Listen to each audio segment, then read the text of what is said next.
Bonjour à toutes et à tous et merci de votre belle fidélité. Je suis très heureux de vous retrouver pour cette homélie du 6e dimanche du temps ordinaire, dimanche de la santé.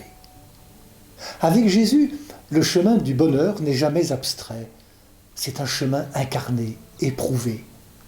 Les béatitudes que Jésus enseigne lorsqu'il descend dans la plaine sont pétries d'humanité, une humanité blessée et insatisfaite, une humanité touchée par la pauvreté, la faim, les larmes, le rejet, une humanité marquée par les fausses richesses, les plaisirs artificiels, les fausses gloires. Ce que Jésus révèle dans ces béatitudes, c'est le chemin du bonheur. N'oublions pas que Jésus forme ses disciples. Il les invite à découvrir le sens de l'existence. Et pour se faire comprendre, Jésus utilise la pédagogie du contraste. C'est ainsi qu'il veut éveiller l'intelligence de celles et ceux qui l'écoutent. Il met en vis-à-vis bonheur et malheur, pauvreté, richesse, faim, plénitude, chagrin, rire, diffamation, félicitations. Jésus provoque en renversant les valeurs que nous considérons normalement comme souhaitables. Qui souhaite en effet être pauvre, avoir faim, pleurer, être insulté? Personne. Quel chemin voulons-nous prendre? Si pour beaucoup le bonheur est une question de chance, pour les Écritures, c'est une question de choix. Le chemin que choisit Jésus est celui des béatitudes. C'est le chemin du serviteur. C'est ce chemin qu'il propose à celles et ceux qui veulent le suivre. On pourrait résumer les béatitudes ainsi: heureux les insatisfaits.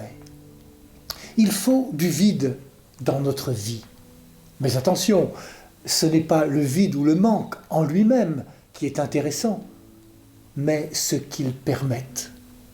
Autrement dit, heureux celles et ceux qui ne sont pas comblés au point de ne plus rien attendre, de ne plus rien espérer.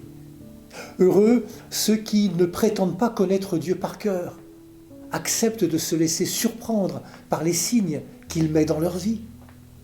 Heureux ceux qui, reconnaissant en eux ce qu'il y a de malade, peuvent voir en Jésus un étonnant médecin. C'est aujourd'hui le dimanche de la santé. Les malades et les soignants éprouvent souvent le manque, chacun à sa manière. La maladie entre toujours par effraction. Nous savons bien que le malade est souvent, pour les bien portants, comme un étranger. Il nous renvoie à nous-mêmes en nous redisant notre propre fragilité. Cette fragilité, c'est celle que Jésus choisit de rejoindre en descendant de la montagne. Après avoir prié son Père sur la montagne, Jésus rejoint la plaine, là où l'attendent une grande multitude de gens, pauvres et sans grade, malades, exclus ou rejetés.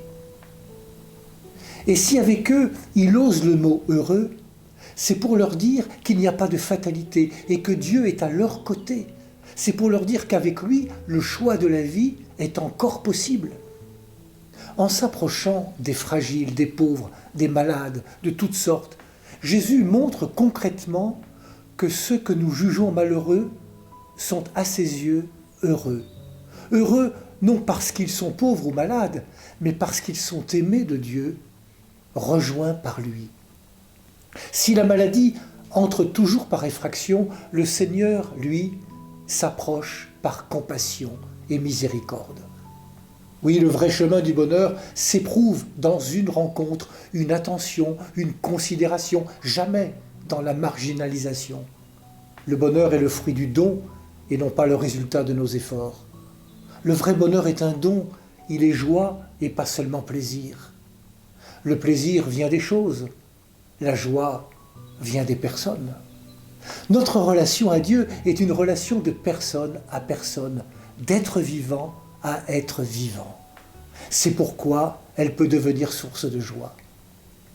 Je n'ai pas à avoir honte de mes faiblesses, de mes limites, ni du doute, du désarroi, de la solitude qui peuvent m'habiter. Ils sont des lieux qui font de moi le contraire d'un être tout-puissant et sûr de lui. C'est dans mes fragilités que Dieu vient me rejoindre. Heureux les pauvres, car le royaume de Dieu est à eux.